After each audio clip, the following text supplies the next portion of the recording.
welcome to the Gamers Table. It is Monday, and we're reviewing Jupiter Deep. Now hold on. Before you go turning off your computer, say, you guys are doing an indie game, just get that crap out of here, I'll play indie games. Contest winner. Contest value, I believe, is... Yeah, you can only buy it on the Game Crafter, but this game deserves to be on the main show. Does this game to be on the main show? I agree. It's a good game. It's an indie, but it was a contest winner, and it's very well done. I can picture this game as, with all the tokens and everything, the playing pieces would be on shelves in a store. It should be on shelves in a store somewhere. A dark space horror has the man-made colony of Jupiter deep in its grasp. Your fearless team of emergency response robots is the only hope the colonists have of escape. No. Work together and use your unique powers to battle the invading creeps. Direct the bumbling humans before they get consumed and converted, and rocket across the colony even as it falls apart piece by piece. I really enjoy this game. I know there are some times where it can be almost ridiculously hard because of the particular tile setup. If you get too many of one number on the outside edges and you're rolling that a lot, then you're going to have a creep invasion. It's just a tidal wave of them.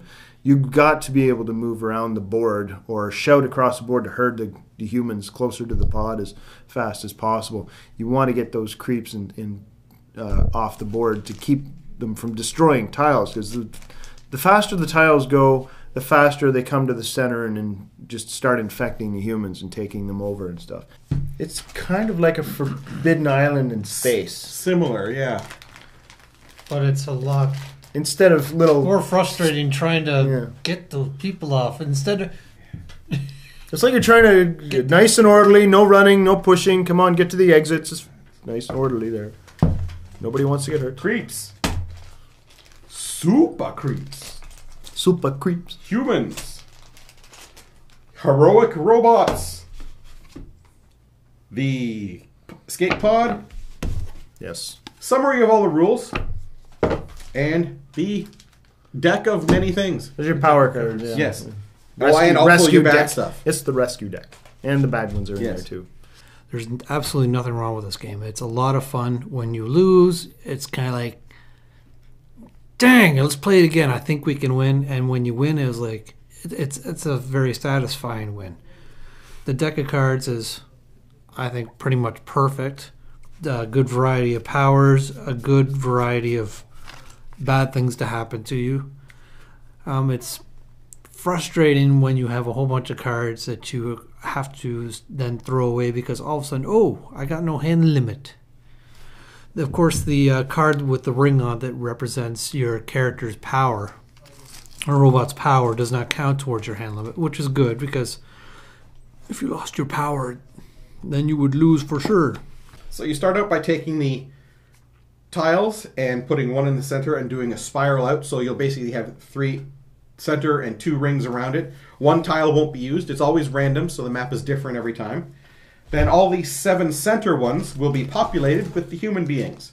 And you can have up to a maximum of 49 humans that can be rescued, depending on how many tiles have other features on them that are taking up spaces. Like cows in space. Get out there. Herd them. And at the start, there are no bad guys. And everybody's turn.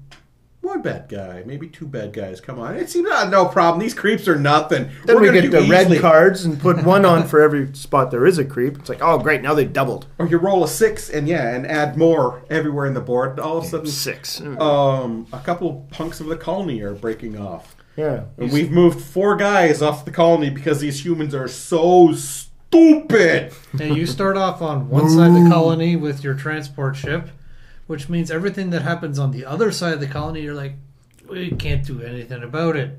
It's full color all the way through. Really nice and organized. Great diagrams. More than enough to explain how everything works, even the cards, where the powers are located. And a lot of the cards on here will have, this is the icon for the card. Over here, following these 3 icons, are all the cards that this card will chain to. I think, okay, I can chain those cards. That might be confusing, but no, because not only that, here's all the combinations for multiple cards and how they work together and what they do.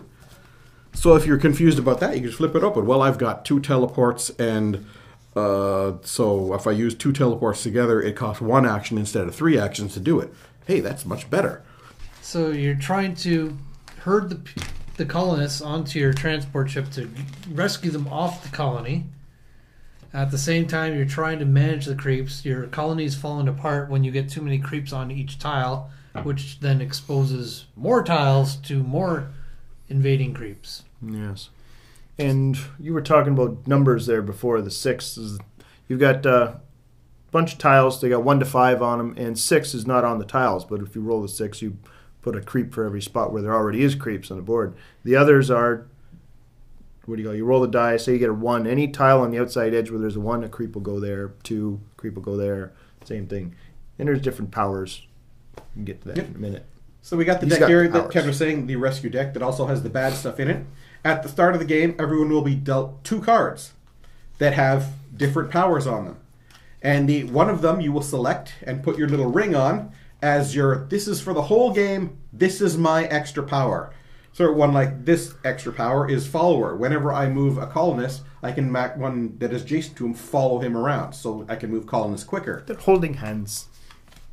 And this is another neat power. Override allows me on my turn to use one of these guys instead.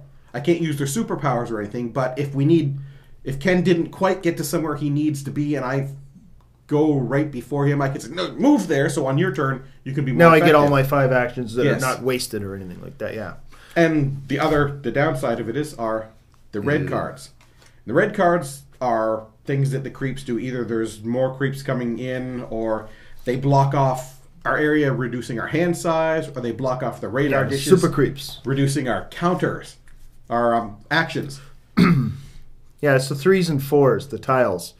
Now, Yeah, if you ever they have lose all- special abilities on them. You know, the 4s, I believe, are the radar dishes. No, the 4s are Yeah, Radar the 4s are the dishes. radars, and the 3s are your the actions. stabilizers Powers. or whatever, the power supplies. For your if hand all- size. Yeah, Yeah. and for hand size and that. And if all the 4 tiles are gone, then you lose the Or game. all the If 3 all the tiles. 3 tiles are gone, you lose the game. But again, one will reduce hand size, the other one will reduce your actions, which is terrible. The radar dishes only reduce your action by 1, no matter how many have been covered. But the power stations, if all 4 are covered, you got a hand limit of nothing. You cannot have any cards. Yeah. And you draw cards at the end of the game. So basically, you're drawing the card. When my turn's already over, I can't use this, throw it away. And to get that action back, you have to destroy all the super creeps on those radar dishes. But to not get just a 1 or 2. You got to hand get rid of limit, them all. Each one you blow off gets your hand limit back up 1. Yeah. Yeah. So we've tried this game 3-player, 4-player, Yeah. 5-player. It goes up to 7. I've even tried it 1-player to see how it worked. It's not easy. No, the Well, more the co-op merrier, I shouldn't think, in be. this one.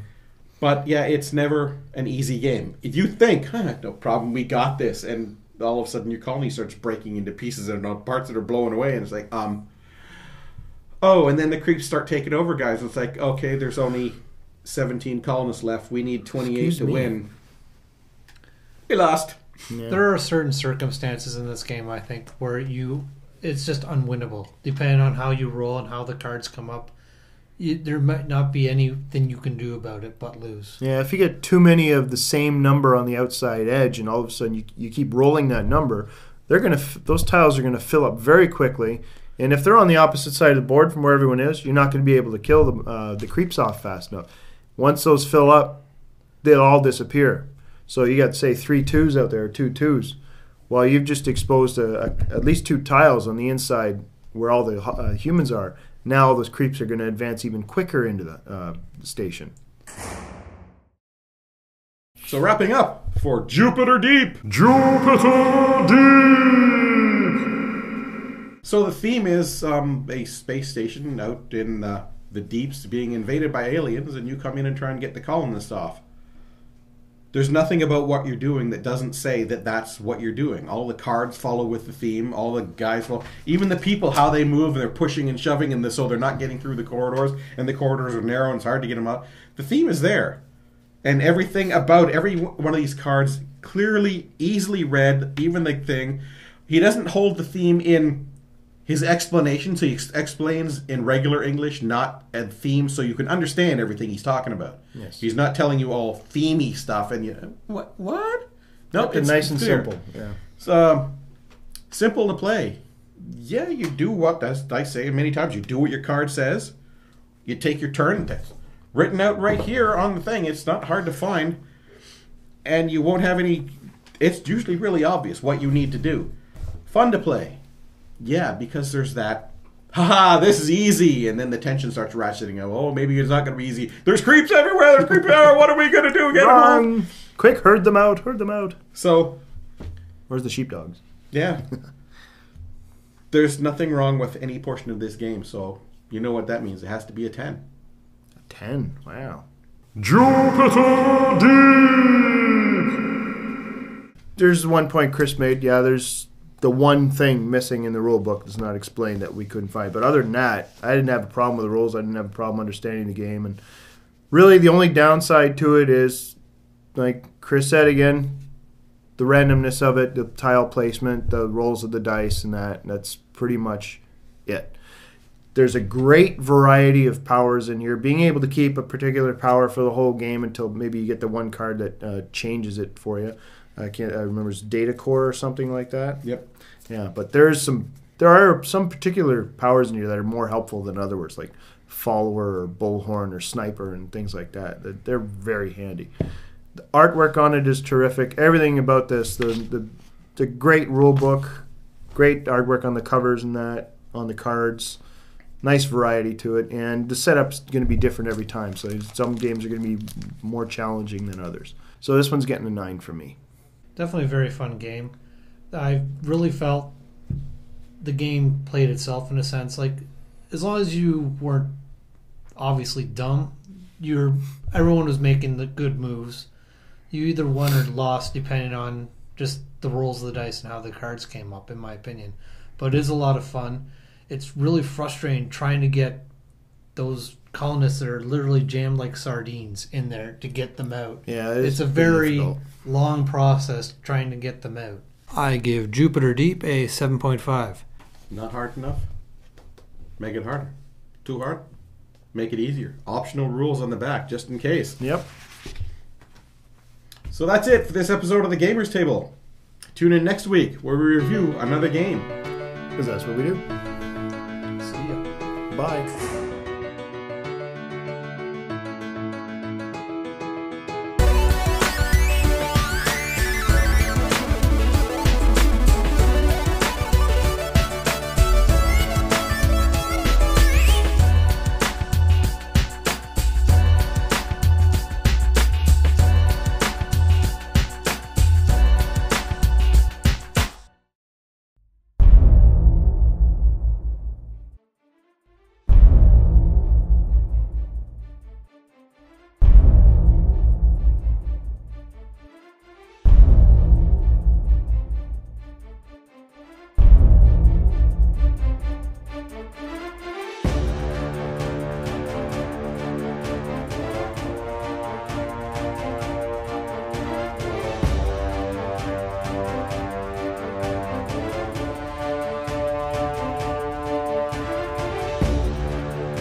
It's one small step for man,